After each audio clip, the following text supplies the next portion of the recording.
Okay, what I wanted to discuss in this segment is this lecture that's called Understanding the Economics of the Political Process, Ethical Entrepreneurs and Crony Capitalists. I want to use partly slides from a PowerPoint that I use sometimes in my classes when I talk about this element. I teach a course on the economics of public policies at Northwood University, and I invariably talk about themes such as this topic for us today. So I sort of want to use this as sort of a basis for discussing about it.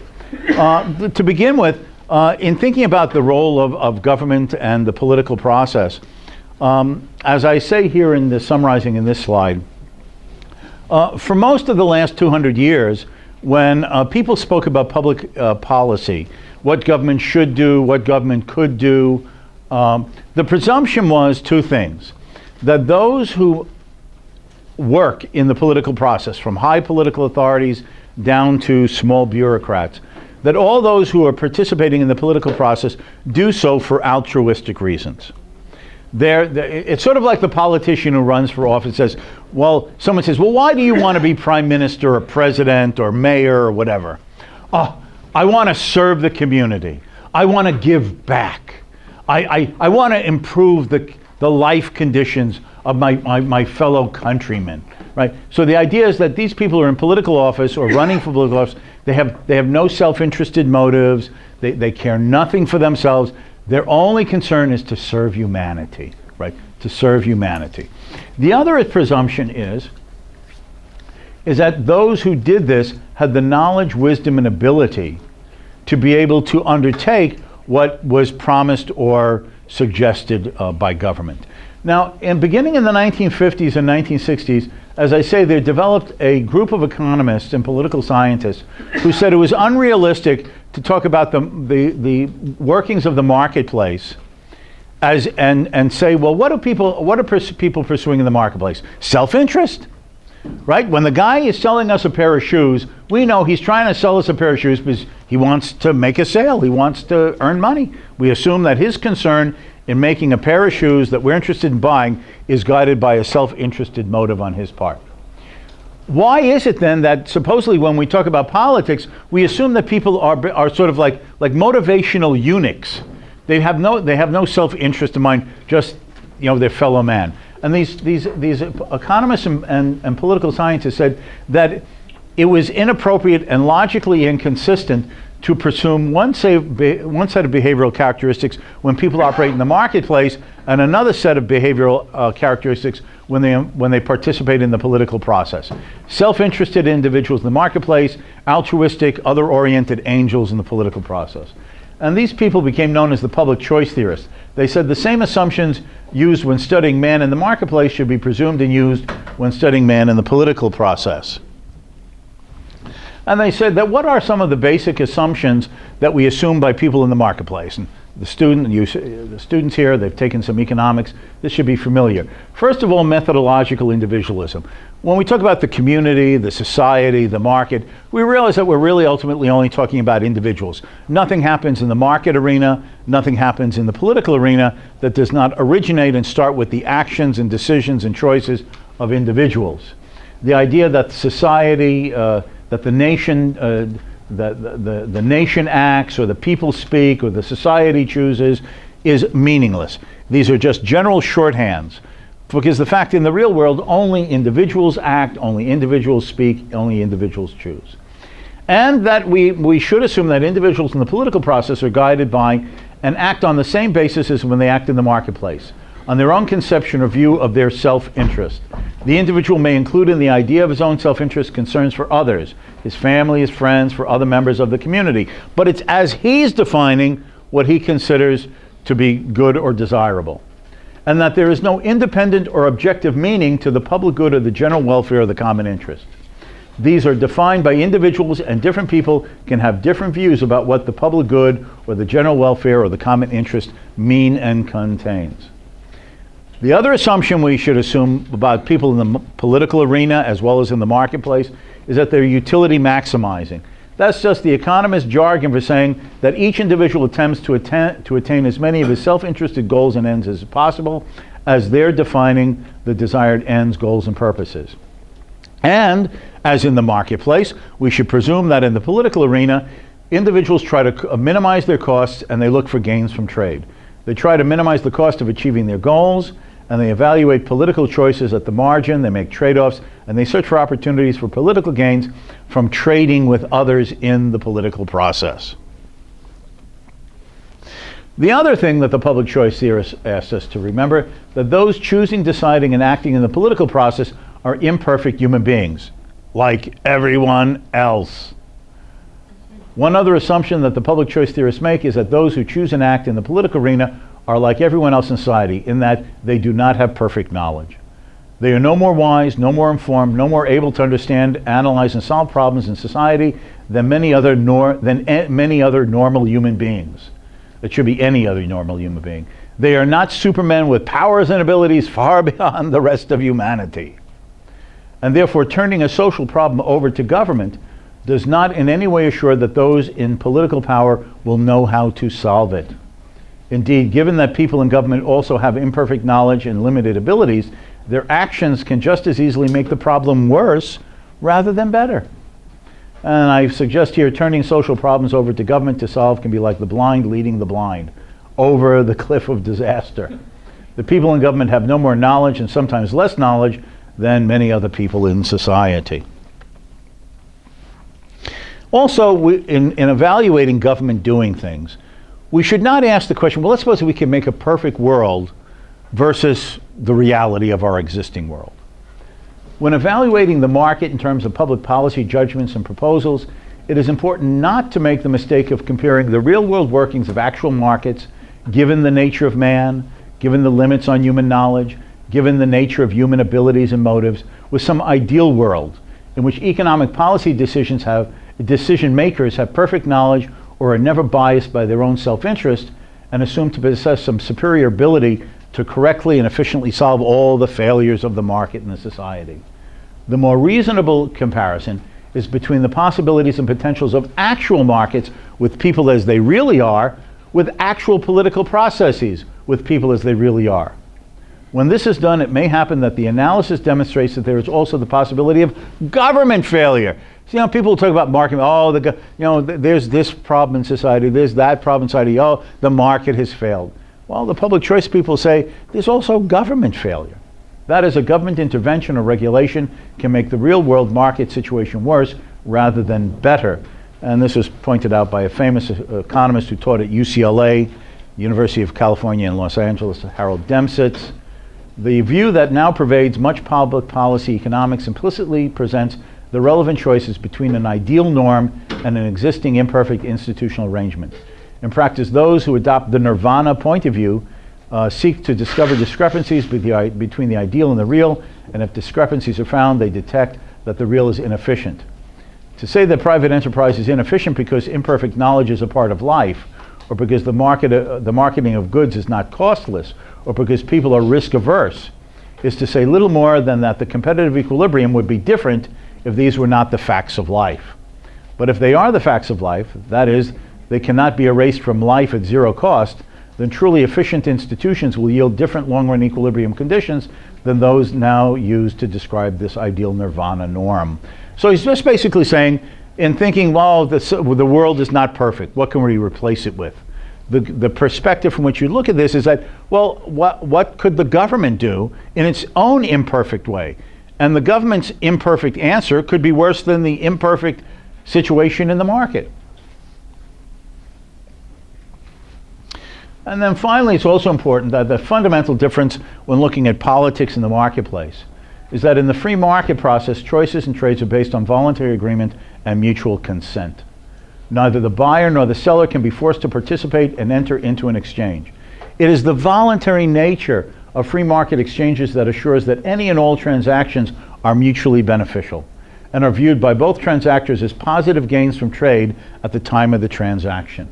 In the political process, those who associate, exchange, and make agreements among themselves have the power to use police force to make others in the society accept and act in ways inconsistent with the choices made by the political decision makers. And a famous free market economist named Ludwig von Mises as he expressed it in a famous book of his called Human Action, it is important to remember that government interference always means either violent action or the threat of such action. Government is, in the last resort, the employment of armed men, of policemen, gendarmes, soldiers, prison guards, and hangmen. The essential feature of government is the enforcement of its decrees by beating, killing, and imprisoning. Those who are asking for more government interference are asking ultimately for more compulsion and less freedom. Now, the best way to now understand the political process is in the context of what has been called an iron triangle. This is a phrase that Milton Friedman, a famous economist, came up with, Nobel Prize winner in 1976. And that is that there's an iron triangle of politicians, bureaucrats, and special interests. And their interactions bring about the actual outcomes that we see in political processes. So let's look at the three of these, the politicians, the bureaucrats, and the special interests. The first question is, politicians, what do they want? Well, this is not a deep hidden secret. They want to be elected and re-elected. Well, why do they want to be re-elected? Because they want political authority to implement and achieve various social and economic policies through the ability to use force, the police power. And they want to impose these people on society, both those who favored them and elected them, and then the people who didn't. Also, they have personal ambition, the psychological pleasure of being powerful, controlling others, leaving their mark on history, and making others conform to their demands. Some American presidents have liked being president because they could have female interns available to themselves, but that's a different matter, which we won't talk about. And his wife may end up being president herself someday. Okay, but we won't talk about that either. Okay, now how do politicians get elected in a democratic society? They need to win political campaigns. But to win political campaigns, you need two things: campaign contributions, because running for office costs money, right? You have to have your staff, you have to have your television and newspaper advertising, you have to travel around to talk to the potential voters, and what you need are the actual votes on election day, and enough votes that you successfully defeat the opponent who's also competing for the same political office. Now, how do you get campaign contributions and votes? And let me suggest that the essence of it is that you offer their supporters, politicians offer their supporters other people's money. That's the essence of it. You're offering other people's money. That is, after they are elected, they promise to implement various economic and social policies by taxing everyone in the society to pay for the programs, regulations, and income distributions that supporting individuals and special interest groups wish to have supplied to them. Vote for me! And to carry on where we left off last time, I will give you free health care. Vote for me, I'll give you free housing. Vote for me, I'll give you free education. Vote for me, I'll give you free retirement pensions. Vote for me, I'll give you happiness. Oh, I thought you can't buy happiness. I get so confused sometimes. Okay, now how do you give people these programs? Right? The resources don't fall from the sky. It must come from taxing others in the society, and with that taxed income, then acquiring the resources, the raw materials, everything else that is necessary to supply those groups that you promised to give these benefits to when you were campaigning for their votes before the election. And of course, you have to fulfill on many of those promises, because invariably the elected politician wants to be re-elected. And the voters will then say, well, it's nice what you did for me last time, but what have you done for me lately? In other words, what will you do if I re-elect you? The other group are bureaucrats. Now, who the hell are bureaucrats? What are they? Those are the people who direct and manage or work in the government bureaus, agencies, and departments. What do bureaucrats want? They want larger budgets and greater authority and power in their departments, bureaus, and agencies. For what purpose? Because larger budgets and greater authorities for their departments, bureaus, and agencies mean more opportunities for promotions and pay increases. It also means more power to control others in society. The psychology of the petty bureaucrat who increases his own self-importance by controlling others. Now, I don't know what it's like here, but one of the most unpleasant experiences that the average citizen in America goes through is having to go to the Department of Motor Vehicles to renew some, plate on your car, to renew your license, your driver's license. This is a terrible experience. It's terrible. You wait, you have to take a ticket. And then you get up there and, think of when you go to the regular store. You don't take nonsense from the regular salesperson. You want to be served. No, I don't like this one. Let me see that one instead. Right? The customer is always right. Service with a smile. Because remember what I explained when we were talking about this last night. You don't have to buy the pair of shoes. You can walk out. You can buy the shoes from somebody else. So the seller has to be courteous, polite, deferential, because he's interested in winning your business. Where do you go to get your license plate or driver's license renewed? There's no other place to go. There's just the government agency. So you, in fact, having to be excessively courteous and polite to the bureaucrat behind the counter because your ability to drive your car is in their hands. It's a different psychology. It's a different psychology. Now let me suggest it is never in the self-interest of those working in or directing the departments, bureaus, and agencies to solve the problem for which they have been established. Now that sounds strange. But why? If they solve the social problem for which their department, bureau, or agency was established, there is no longer any reason or rationale for their continued existence. That is, if the social problem is solved, then there is no reason for their budget and power. They would be out of a job. Now think of this again in the relation to the private sector. How do private businesses earn money? By solving your problems. You have a stain in a shirt, and you like the shirt, and it cost money to originally buy the shirt. How do you get the stain out? Now someone comes, new and improved detergent. Now it sounds like a simple, trivial matter, but when you stain up your pants or your shirt, and you don't want to have to throw the pants or shirt away, you're frustrated. You want to find a way to get okay, so you were a slob when you were eating. You spilled something on yourself. You know who you are. But the fact is, even though it's your own fault, you want to get rid of that stain. And if somebody comes along and says, new and improved, stain remover before you throw it in the machine or the detergent, you're a happy person if you wash it and the stain is gone. That's the very nature of the market, okay? People make money in the private sector by solving your problems. They make more money by making you happy. Solving your problems, making your life easier, more comfortable. Offering you something that you didn't have before that now solves a problem you didn't even know could be solved. But in the government, if they solve the problem, then what's the rationale for the budget anymore? For their power and position in the bureaucratic hierarchy? It's gone.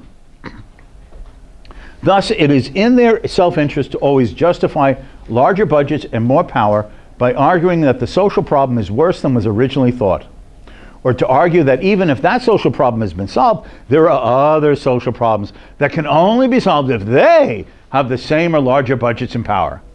It is in their self-interest to argue for more power and control over other people's lives. For example, in the United States, after the tragic events of September 11th, 2001, the terrorist attacks on the Trade Tower buildings in New York and so on, President Bush presented legislation to the U.S. Congress to set up a new presidential cabinet level department, the Department of Homeland Security. Now, what is the purpose of the Department of Homeland Security, for which they have been given increasingly a large budget and a lot of personnel? To prevent terrorism, right? Never again will there be a terrorist attack in the United States or try to prevent Americans being killed abroad, okay? Let me suggest that even if objectively there were to be a time in the future, sooner or later, that actually the problem of terrorism is over, the Department of Homeland Security will never go away. It's not in their interest. Are they going to go before, now here I guess you go through a parliamentary committee, in the US you go before Congress, at budget time. And the ministers, in our case the department heads, go before the Congress and they explain, propose what their budget should be and what authority they should have. And then the Congress is supposed to approve, that amount of money for their department's budget and authority. Never, in all my years of following politics in the United States, And you tell me if it's any different here. Never once have I read in the news or watched on TV some head of a government bureau, department, or agency going before the relevant congressional committee that approves their budget, and the head of the department says, Mr. Congressman, Mr. Senator, guess what? You know that problem why you set us up? We solved it. To use George Bush's phrase after the Iraq invasion, mission accomplished. Okay, so now, so we've solved the problem. There's no more terrorism. Please, cut my budget in half and let me go. Fire me. You never hear a politician say that. In fact, there's always the motive and incentive. Oh, Congressman, you have no idea. This problem is worse than we thought. We need more money and we need more power. We can't solve it. Oh, and then there's these complementary problems that we didn't even know existed when you set us up. We need more power and authority and money for that too. Now, what does the Department of Homeland Security do? They snoop. They're professional snoopers. They're reading emails. They're intercepting cell phone communications.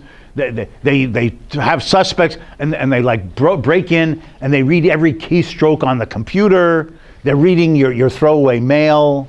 They do all of this. Who gets hired in these departments? People who like to do that work. They like looking into people's lives.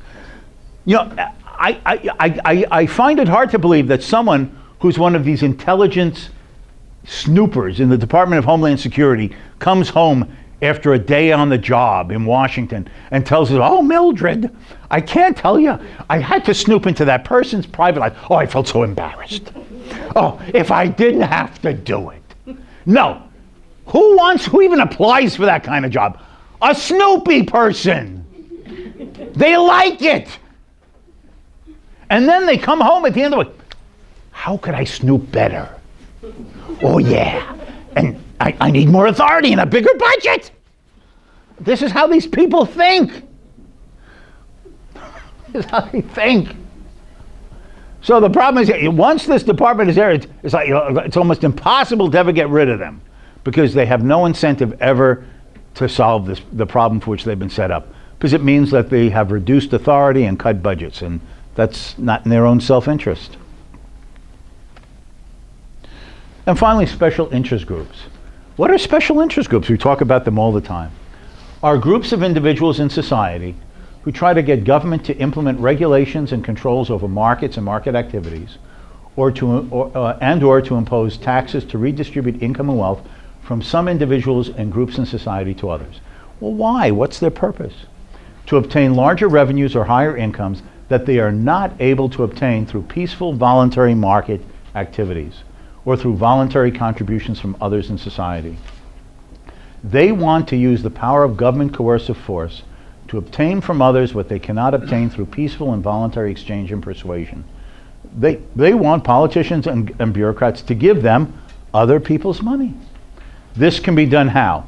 Through market regulations, price controls, and production restrictions that limit domestic and foreign rivals from competing against the special interest group. It can come from imposing taxes that are used to transfer wealth and income from one group of people to another group in the society. And special interest groups have a strong incentive to offer campaign contributions and votes to special interest groups to obtain these political favors and privileges. As long as the cost of using political means in this way to get their larger revenue and higher income goals is less than the cost of obtaining them through open, peaceful competition of the marketplace, or persuading others to voluntarily transfer money to themselves, from themselves to others, then the special interest group will support and undertake such lobbying and political influencing activity. That's the very nature of it. Some domestic producer, I can assure you we have plenty of them in the United States as well. Some domestic producer is facing stiff competition from a foreign rival. And your domestic consumers, they either think that the foreign seller offers it at a more attractive, lower price, or it's of a better quality than the domestic sellers, or a combination of the two. It's better and cheaper. And precisely because the domestic competitor finds that he cannot match the foreign rival, in the eyes of his own country's consumers.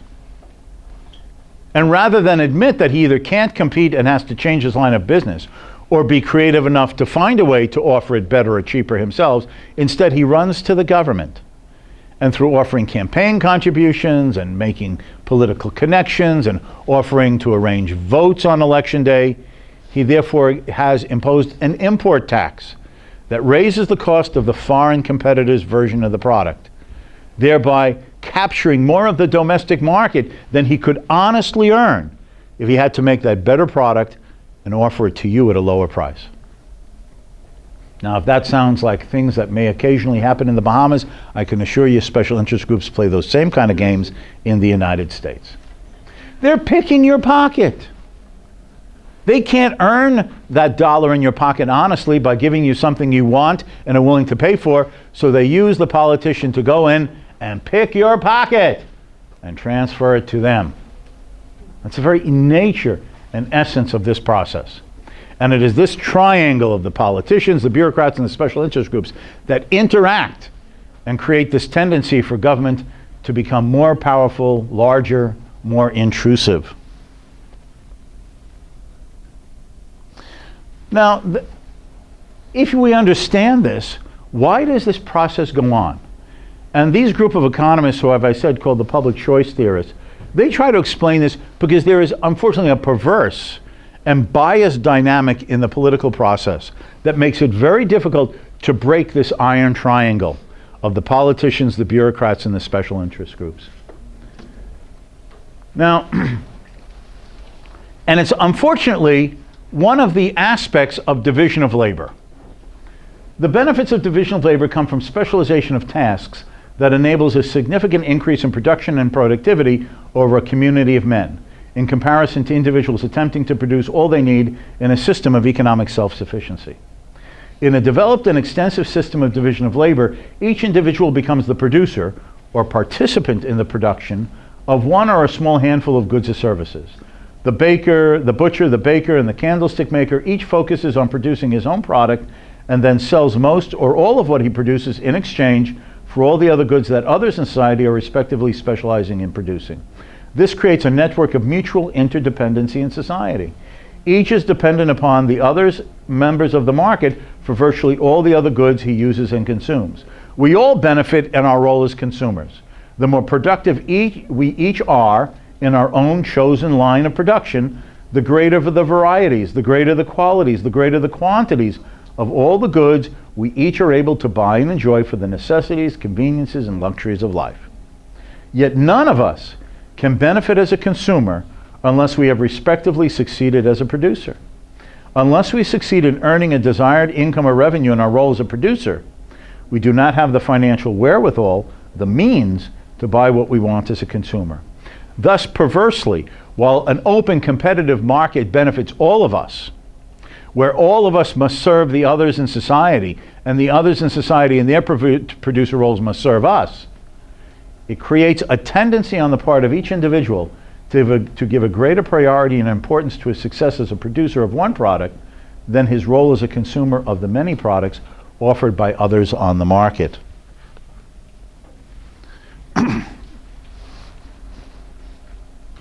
Government interventions, either in the form of an income transfer or a tariff on an imported product or a regulation that limits competition, all serve to improve the economic position of some selected special interest group for whom the benefit from the intervention is concentrated on them. The burden or cost of the intervention, however, is diffused or spread over all the consumers of the product affected by this intervention. And I have an example here. For example, suppose a tariff is imposed on an imported product, with the result that the consumers now pay 50 cents more per unit of this good that they purchase. And suppose that the protected domestic producer now sells 100,000 items at that 50-cent higher per unit price. The domestic producer will now earn an additional $50,000 as a result of the tariff, 50 cents times 100,000 units. Consumers as a whole will be $50,000 poorer and will have that much less in their pockets to spend on other things that they would also like to buy. But the cost for each consumer is only 50 cents per unit.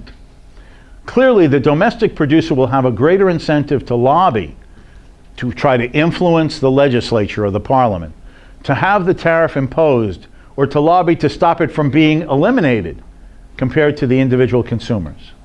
Thus, the bias or skewed influence is for the special interest group to work hard to obtain or retain the benefit of such an intervention, compared to the individual consumer, whose cost of trying to prevent or repeal the intervention will often be greater than the benefit of the slightly lower per unit price on a freer market.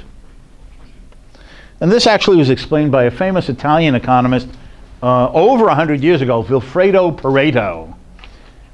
He's a tragic fellow. He inherited some money and retired to Switzerland with his wife, and his wife ran off with the gardener. And he was left with a menagerie of exotic cats. Yes, poor Pareto, abandoned by the wife for the gardener, with nothing left to caress but a few cats. Anyway, okay.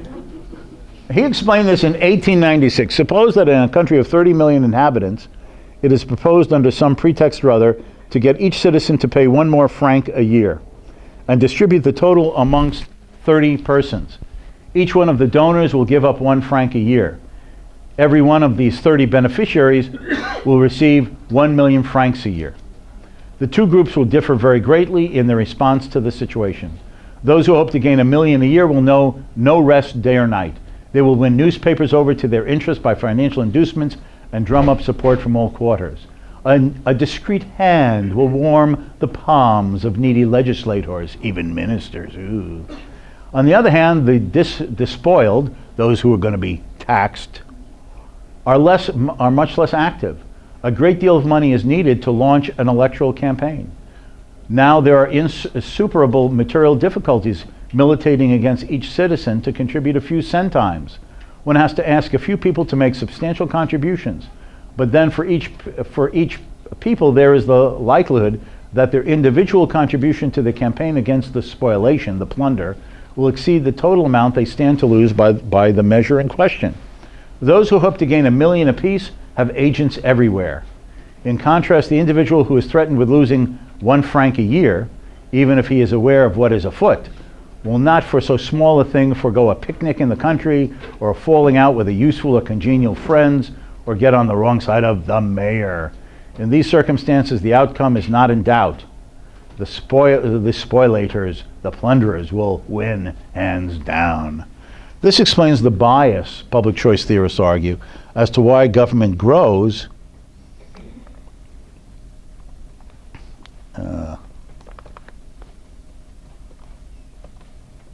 it's frozen. Anybody know how to make this work? It's frozen. Oh, there we go. Okay, now we got it. Okay. 1 second here. Wait a second.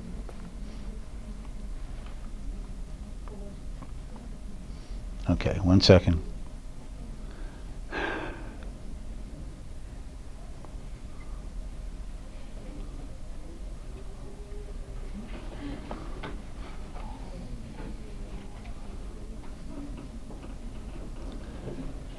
Okay, the other element of this is called what economists call rent seeking.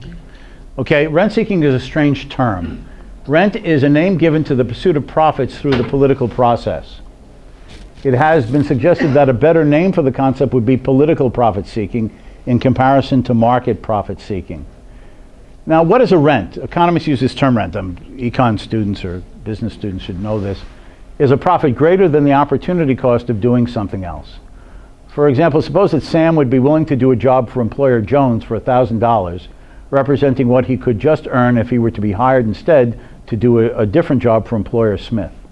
The $1,000 would be the minimum salary he would accept from Jones to just make it worthwhile for him to not work for Smith instead. However, suppose that Sam was able to persuade Jones to pay him $1,200 to do this job for him. Thus, Sam would earn $200 more than his minimum opportunity cost, right, the next best job he could have had, to do this work.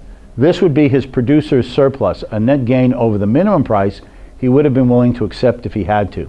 In economics, this producer surplus is also sometimes called a rent. Rent seeking, especially in public choice theory, has come to be the term referring to the attempt to gain greater net profit through political intervention by the government than could be earned through voluntary exchange in an open competitive market. In a competitive market, the only way to earn a profit, a rent, is by producing a product that consumers are willing to pay for above the cost that you've incurred to produce it. In the political process, a way to gain profit, an extra rent above a market-based profit, is to use government interventions and regulations to limit competition and raise the price of the product sold by the rent seekers. And that is what is done in the political process. Okay, I'd do an example there anyway here. The idea, well, let me sort of explain without going through the econ graphs. Okay, suppose there are three competitors in a market. Each produces at that level of output at which their costs are equal to the market demand. And suppose that each of these competitors produces 1,000 units of output and sells it on a competitive market for $5. Thus, each one earns revenues of $5,000, or total revenues in the market, adding all three competitors together, of $15,000. Now, suppose it might be possible for one of these three producers to try to influence politicians controlling the passing of economic policy legislation to give one of them the monopoly position in the market. That is, two of the existing producers would be regulated out of the market, leaving the lucky, politically advantaged one. Whichever of these three competitors wins the political battle to become the privileged monopolist will, as a single seller in the market, produce where his costs are equal to his revenue. The result being is that he will generate a monopoly profit of $10,000. He'll just earn more by being the monopolist. The idea here then is that the political pursuit of gaining this monopoly position and the resulting extra political-based profits will act as an incentive for each of the three competitors to find it advantageous to expend resources, sums of money, in the political process to try to become the winner of the monopoly position at the expense of the two other producers in that same market. The winner in this political contest will earn an additional $15,000 of revenue over the $5,000 they currently earned in the existing competitive market, and an extra $10,000 of profit over the zero profit competitive price. Each of these producers therefore has an incentive to invest up to $15,000, what the extra revenue will be if you become the monopolist compared to just one competitor in the market, in attempting to win the monopoly position.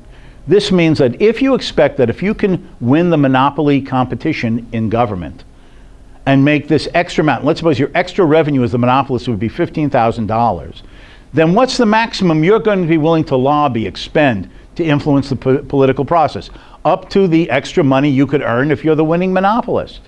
But the problem is, not only you have this motive to be the winning monopolist, but the two other competitors who are also trying to become the monopolist, only one of you out of the three is going to win. Up to $15,000 of resources will be used by the individual producer to try to influence politicians and bureaucratic regulators to make him the monopolist. Resources that could have been used to invest in new and better capital, to expand future output, or in research and development to make a better quality product in the future. Instead, it is wasted on political manipulation to become a monopolist, rather than used for consumer-oriented productive improvements. Each of the three has the same motive and incentive to respectively spend up to $15,000, the extra revenue that will be earned if you're the lucky, privileged monopolist. Each of them has the same motive and incentive to respectively spend up to $15,000 to become the politically selected monopolist. The total cost in terms of resources used up in the political competition to win the monopoly position could be up to $45,000. Each one, if they're the lucky one, will get an extra 15. So each one has a motive to expend in the political process up to $15,000 to be the winning monopolist. But that means the three of them will be spending up to $45,000, 15 times 3. Thus, a total of $45,000 in time and resources might be used up, wasted, in the political contest for one of them to be the winner who makes an additional $10,000 of monopoly profit. Thus, the political pursuit of profits, political rent-seeking as it's called, represents a large and inefficient and wasteful cost on the society. So it's not just that someone wins and someone loses. Oh, they succeeded in having a politician give them a benefit, a privilege at the expense of others. That's bad enough. Now there's only one guy left in the market, or a small number, because others have been regulated out of existence. But in the process of trying to be the lucky, privileged seller at the expense of his rivals through this political lobbying process, the cumulative waste of time and resources will end up being far greater than the actual reward that the one lucky recipient of the government privilege is likely to receive. It's a total waste of resources, time, manpower that could have been devoted to what? Research and development, investing in productive of cost-saving technologies that over time would have resulted through a more competitive open process, more goods, better goods, less expensive goods. Instead, all part of the society's resources have been squandered in people competing against each other to become the lucky, privileged beneficiary of the government favor. Sound like a lottery?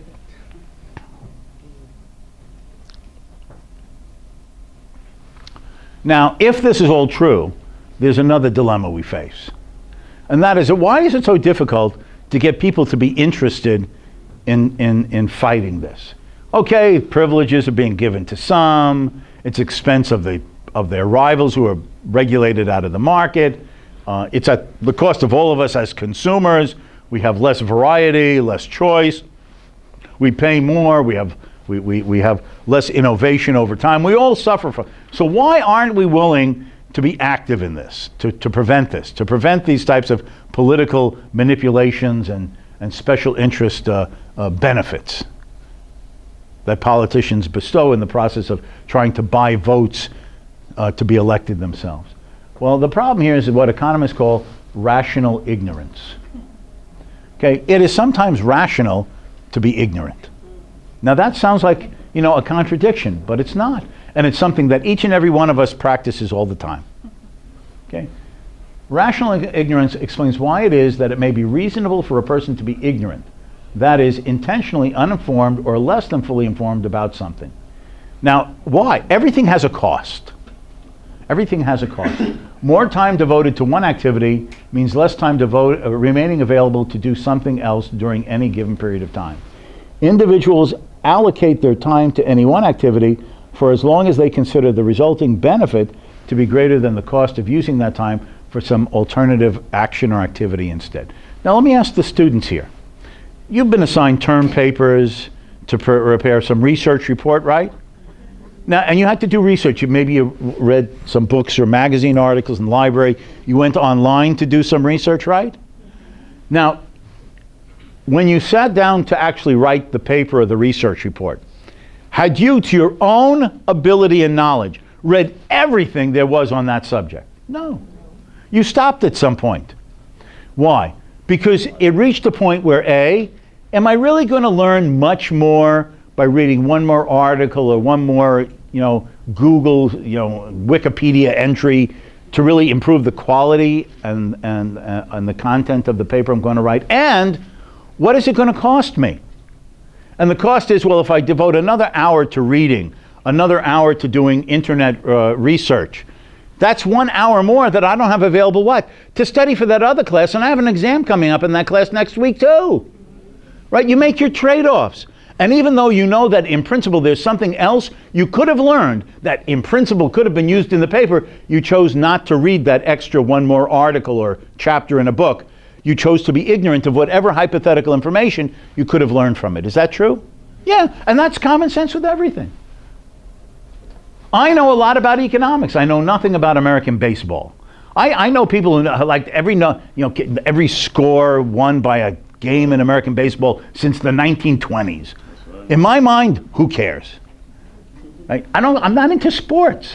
Okay? But one more economics book, one more economics article on something, on a topic or a theme that I'm interested in. Well, see, I make my trade-offs. But have I read everything in economics? Even in what I'm interested in? No. Because there are other pulls on my time, right? Such as my wife telling me it's time to walk the dog. But dear, I just have one more article to read. You can read it later. Walk the dog. Good food. Okay, now, girls, don't listen. This is just guy stuff. Guys, you listening? This is the world you will eventually face. The day before you're married. Oh, you're so big and strong. You're so wonderful. I look up to you. Oh, you're so wonderful. The day after you're married, you're the garbage man who walks the dog. Oh, how quickly we fall from the pedestal. It's a fate all of us guys cannot escape from. Beware, be ready. Okay. Okay. You know, I told you my wife is Russian. So her father actually was a very famous physicist, knew other famous physicists. And one of the physicists that was a longtime friend of her father's was a famous Soviet dissident named Andrei Sakharov. He won a Nobel Prize. He became a leading Soviet dissident after doing his own scientific work. So what she told me is that one day her father and some other people were over Sakharov's apartment. Now this is like the most famous Soviet physicist. He helped build their hydrogen bomb. Okay, so they're talking physics stuff. She said her father and these other guys and Sakharov and Sakharov's wife, a woman named Elena Bonner, says, "Andre, we're out of bread." And he says, "But we're deep in this conversation. You can be talking on the way to the bakery." Oh, not even a Nobel Prize winner. You're the guy who has to go get the bread. This is the fate all of us guys face, whether we're Nobel Prize winners or not. Even a Nobel Prize winner, go get the bread. As they obey the wife. It's tragic, tragic. Okay. Anyway, but that's a different matter. Okay. Now, if this is true, that we make these trade-offs like this, okay, if we make these trade-offs like this, and we choose to be ignorant, okay, there are things we could know, but the cost would be too great to be more informed about it, because there's other uses for our time and our mental efforts and so on. The same applies to being politically informed. Becoming a knowledgeable citizen on economic policy issues has a cost, since time has to be allocated and used to become an informed voter. For many people, any benefit from being politically and economically informed as a voter is based on the significance that person's vote might have on influencing the election's outcome. In almost all elections, the individual's vote counts for little in determining the outcome. And the larger the number of people participating in the voting, the smaller becomes the weight or importance of any one individual's vote.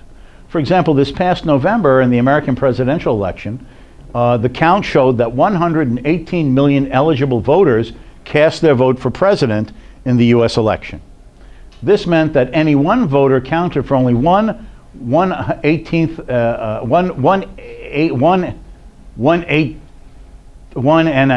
millionth vote in deciding the outcome. Therefore, if such knowledge is based as a means to the end of making a difference, and therefore why it should matter to be an informed voter, the cost of gaining very much political or economic knowledge will be greater than the benefit. It is reasonable, rational, therefore, for many voting age citizens not to incur much of a cost, time, reading, pay attention, watching the news, to make a more informed and intelligent decision in the political process. On the other hand, those who obtain those concentrated benefits that we talked about from various forms of government intervention and income distribution have a strong motive to be informed about the policy issues and the politicians who can provide and maintain their political privileges and favors.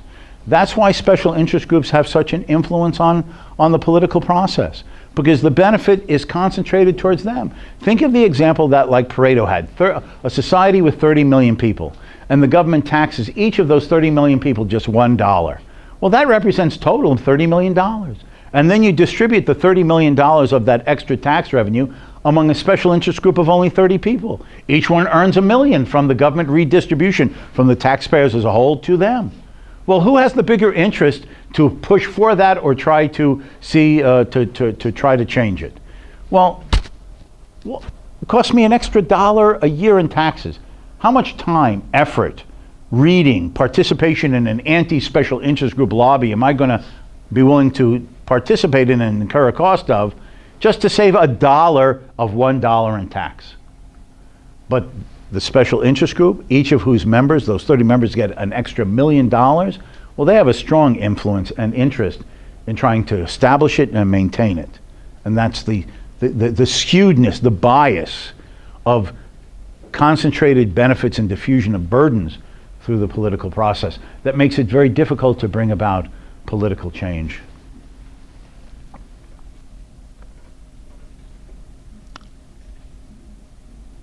Okay. So that enables us to understand better through this rent-seeking process. Let me just go back to the rent-seeking process. And through this idea of rational ignorance as to why it is so difficult to change the political process. Now, the other element that makes this doable is that the fact that the language that is used to influence policy in this way, okay? The language that is used to influence policy in this way. Suppose that I came up to you and said, you know something? I want your money. And I've asked you now several times for $10, and you won't give me $10.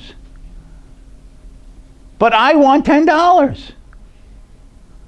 So I'm going to hire a thug who's going to show up in your house, and he's going to put a gun in your face, and he's going to take the $10 from you that I want. Now, how are you going to react to that? You're a thief. And either you do it yourself or you hire some hired gun to do the dirty work for you, but you're a thief. You're not going to get very far. So if somebody in politics said, I want to elect Joe there to be, a minister because I want all of you to know that he's going to now tax you to give me money that you have that I want. And I just figure that I can do it more successfully by electing Joe to take your money than me having to offer you and incur all the expenses of doing so, of making a better and less expensive product that you'd be willing to buy from me on the market. Well, how are you going to react to that? So what is the usual thing that special interest groups say? Oh, giving this it's not just for me. I'm sorry I have to have anything. It's good for the nation. It's good for the public interest. It will make the society better.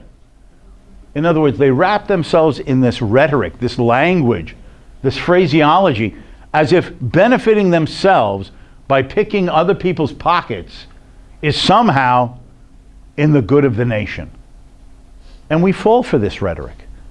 And why do we fall for this rhetoric? We could discover what's going on, but it's often difficult and costly for us to get beneath the surface to understand what is actually going on and how.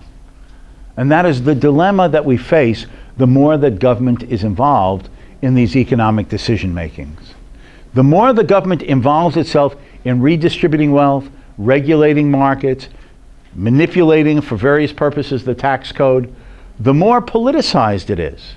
And the more politicized it is, the more people have their current or future incomes dependent upon what government does.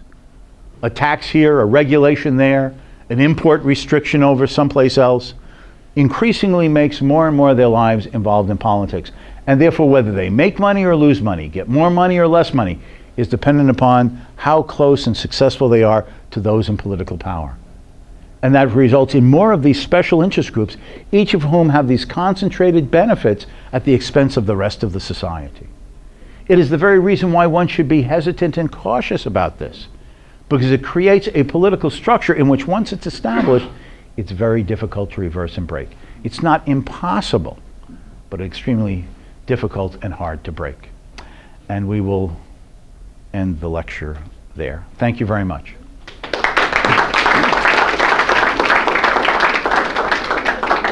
Okay, we'll take about maybe 5-10 minutes. Quick break. If anyone all confused, not even have to go. Okay, any questions, comments about any of this? Yes? With the elections, how is it possible ever that they come up with a tie? That they come up with a tie? Yes. Well, Presidential election, tie. if they come up, My election, okay. tie. Well, obviously somebody wasn't there doing the job to stuff a ballot box. They should never be hired to do that again.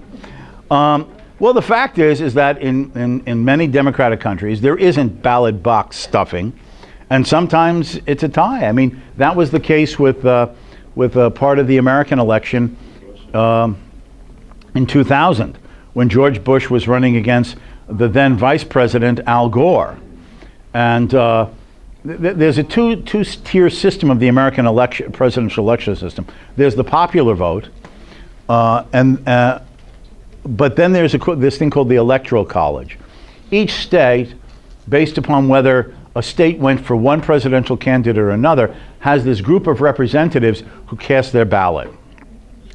And it is basically that voting of that Electoral College that actually, under the Constitution, determines who's president. So someone can win the Electoral College vote, but have a minority of the popular total votes in the country, which was argued to be the case with George Bush. If finally that election had to go into the United States Supreme Court as to how the vote count, which had had 2 recounts for the state of Florida, would be determined as to who won the state of Florida, and that number of Electoral College votes determined who was going to go into the White House. And that's why after the Supreme Court declared George W. Bush president in 2000, it caused such a divisiveness in America. Half the country, that is those who voted for Al Gore as the Democrat, considered George Bush as an illegitimate president. So what legitimized George Bush? 9/11. Then he became the commander-in-chief and the rallier of the country against this attack. I know this is going to sound perverse, but I took the view that George Bush, for the rest of his presidency, should get down on his knees and thank God for 9/11. It suddenly made him a popular president. He otherwise would have gone through 4 years of half the country not considering him the legitimate president. So he should thank Al-Qaeda. Al-Qaeda made him legitimate. I mean, that sounds sick and perverse, but it is the truth.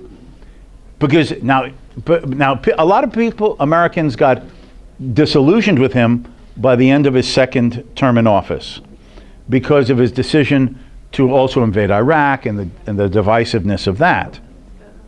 But the fact is that he had what was viewed by half the country as an illegitimate presidency in 2001, which became legitimized as a result of the attack on 9/11. Him as the sort of the rallier of the country in the face of this attack on the nation. So George Bush was saved by Al-Qaeda. I'm sure he doesn't view that way in his memoirs, but it's the truth. Yes? 2 related questions. One of the problems with the rational ignorance is also not perceiving the cost of the status quo. Yes. And the following questions, whether that is true, is the first question. And the second is, how, for example, the anti-corn laws league, Manchester League, went against the most powerful special interest and won. What is being asked here is an historical example. Great Britain had high agricultural tariffs to keep out less expensive foreign foods. The high tariffs on imports were greatly influenced by the landed aristocracy in Great Britain, who obviously were the major landowners and therefore the farming property owners. And they didn't want the competition of less expensive food, let's say from France and whatever. They wanted to hold on to, like, if you want to put their monopoly position. Yet they were defeated, and in June of 1846, free trade was established in Great Britain unilaterally. There was no reciprocal trades. Well, if you lower your tariff, we'll lower ours. This was a unilateral establishment of the abolition of all agricultural tariffs in Great Britain. So a free trade in all foods. And the question is, if you had these concentration of benefits, and how did this succeed? Well, on the one hand, there had been a long intellectual battle from the time when Napoleon was finally defeated in 1815 to the 1840s, of a free trade movement called the Anti-Corn Law League. You probably know, my American students know, in English, corn means wheat, so it's really the Anti-Wheat Protectionist League. But anyway, they were greatly influenced by these free enterprise, free trade ideas of people like Adam Smith. And so they organized this association to call for ending protectionist legislation on agriculture and other goods. They organized rallies, campaigns, debates. They sponsored the publication of books and pamphlets. They would hold demonstrations, and finally they got people elected to Parliament. Now, the Tory Prime Minister was a man named Sir Robert Peel, and he had been elected by the Tories, the British Conservative Party, precisely to retain and protect agricultural protectionism for the landed aristocracy that basically had put him in office as Prime Minister. Now, he began to sort of waffle. He cut back on various manufacturing and resource tariffs. He lowered them to allow more freedom of entry to resources and some industrial goods. But he held fast that he would not give in on these agricultural protections until the winter of 1845. In the winter of 1845, there occurred the worst rains affecting the British Isles in living memory. The rains were so heavy that the crops were devastated, both in England and in Ireland. And the mass of the British, quote, working class, as the phrase goes, was now facing dramatically higher prices for the basic necessities of life: food, bread, in Ireland, potatoes. And their prices rose dramatically as the supplies fell significantly because of the destroyed crops. There were demonstrations, there were threatened riots, and in the face of this threat of a social conflict of a cataclysm, with masses of people threatened with starvation because of the lack of food and the inability to import food because of the high tariffs, Sir Robert Peel was won over to the free trade cause by the leaders of the free trade cause in Parliament, two men in particular named Richard Cobden and John Bright. And so in early 1846, Sir Robert Peel presented a bill for abolition of the agricultural protectionism. And it went through the Parliament, the three readings, and then it went to the House of Lords, and the Duke of Wellington, who was the senior figure in the House of Lords, worked it through the House of Lords, and in June of 1846, by this act of Parliament, all of the agricultural protectionism was abolished because of the concentrated cost of social unrest, even in the face, yes, a crisis. Now, what was the fate, by the way, of Sir Robert Peel, that conservative or Tory Prime Minister? His own party forced him to resign the day after the free trade legislation came into effect. And what was his response? He said that even in the face of being thrown out of office, he said that he hopes that Great Britain will never reverse this change of policy. And that if other countries choose to be irrational and to sell low and buy high, that should not guide Great Britain to follow the rational policy of selling high and buying low. That is, if other countries can provide less expensive foodstuffs to feed the population and to make their standard of living better, then Britain should follow the policy even if other countries keep their trade protection barriers in place. That set the example and the basis of a trend of policies internationally that by the 1860s, 1870s, all of the major countries of what used to be called the civilized world, basically the major European countries, abolished either their trade barriers or radically lowered them. So that by the end of the 19th century, the world was increasingly a vast free trade zone, especially because of the British Empire, which was practicing free trade. And the British Empire at that time encompassed so much of the world, right? Big parts of Africa, what today is India and Pakistan, and so on. And all of that was part of this free trade zone. So 1/4 of the world was free trade because of the British, just by themselves. And that's how they came, but through a crisis. So the rationally ignorant individual will awaken with a crisis. Yes, but only if there has been the education in ideas to realize that that when the crisis occurs, what path to follow that does not make the situation worse rather than better. And that's why the education is important, so that when a society comes to such a crossroads, unfortunately, often only when a crisis arises, one path will be followed rather than another. Because it is easy to go down the wrong path even further because you misunderstand what has caused the problem and what could be a better solution. Yes. But you know when you say, if you want to say a free trade in agriculture, but then you do the opposite when you turn around and subsidize your farmers in a country and lower the cost of your goods that are getting shipped to another country, so anybody starts subsidizing. So it's almost the same as raising taxes on imports. The subsidies just act as a different way to distort the market and to pick people's pockets.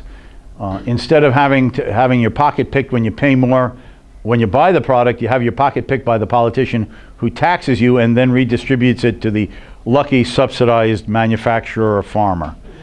But it's the same misdirection and wastefulness of resources. You're right. Yes? Hi. Just wanted to ask you a question from your knowledge base. Sure. What do you think in the event, say the government owns a media house, they own the national station, they provide the money for the salaries, et cetera, for everything. What steps should be taken if journalists who work there are supposed to report free and fair? For example, say I work for you as a journalist, but you pay my salary. How do I then criticize you or try to be fair and objective about you, but at the end of the day, you pay me? That's a situation, I'm just saying hypothetically, Right. the government owns the national station, and they pay you. How do you be fair and balanced? You can't be. I mean, let's take the BBC. BBC is worldwide known. I watch the BBC in America because a lot of times their morning news show is more interesting than CNN, for example. But they've had scandals in which there have been biases in the news. And the problem is that at the end of the day, if you're working for the government as a journalist or a reporter, and if there's no other journalistic employment outlets for you to move into instead, you have a choice. You either compromise and, if to use a phrase, sell your soul to the government employer and to keep your journalism job, or you leave journalism. The difference in the marketplace is that, let us suppose that you work for a private newspaper or a private television station, and you don't like the editorial policy that the owner, manager of that newspaper or television station chooses to follow.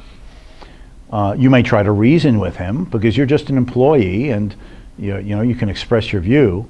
But if you find yourself in conflict with the editorial position or bias of the private newspaper or television owner and manager's positions, you have a choice. You can then work for an alternative television station or an alternative newspaper that can choose to that might have a different editorial or policy or bias. Or at the end of the day, you can form your own newspaper or set up your own internet broadcasting to offer a view different than either the employer that you feel uncomfortable with, having worked there up till now, or any alternatives that you find in the market. And those are the options with the private sector versus the government sector. Do you think that a government should own a national station? Do you think that it's possible, because I wanted to know more of the economics, do you think it's possible that it can be cut up and sold as shares or something? Well, then you're privatizing it, and then it's no longer a government corporation. But can it be public, but not government? That's what I'm getting. I would say at the end of the day, no. Because when certain issues arise that whoever holds high political office views as delicate or sensitive or offensive to him, at the end of the day, if it's going to be his career or the manager of the news section of that government station, guess who's going to be out? And that's going to be the fact. So I don't think at the end of the day it's survival. The question is, why do you need a government public television station? I mean, the U.S. government has ended up partly subsidizing a public television station in the United States. It's called PBS, Public Broadcasting Corporation. And don't get me wrong, I actually watch some of their shows. There's nothing wrong with some of their shows that they show. Downton Abbey. I don't know if you've seen Downton Abbey. I've been watching Downton Abbey in one of the Murder in Paradise. one of the the public television stations carries Foyle's War, all this stuff. Because my wife and I are big, sort of period drama or mystery addicts. But anyway, why do you need a public television station to do that? If there is a demand for such shows or that type of broadcasting or that type of news presentation, then there'll be a market for it. I mean, and with the emergence of the internet and satellite and cable television, this has become dramatically more so. You have news shows that all, in a sense, present the news in terms of the facts, but do have different political orientations. CNN is slightly to the left. Fox News is certainly slightly to the right. MSNBC is way off on left field. Then you have this guy named Glenn Beck, who now has his own internet television station, and he's way off on the right. I mean, so why do you even need it? I mean, the market itself can give virtually anything in terms of news, information, and political opinion that a whole variety of segments of the population are interested in.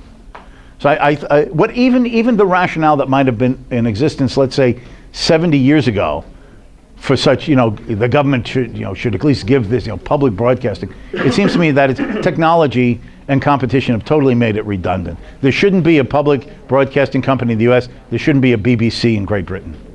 Okay, let's call it quits there, and we'll take a very brief break. Okay, 5 minutes, 10 minutes.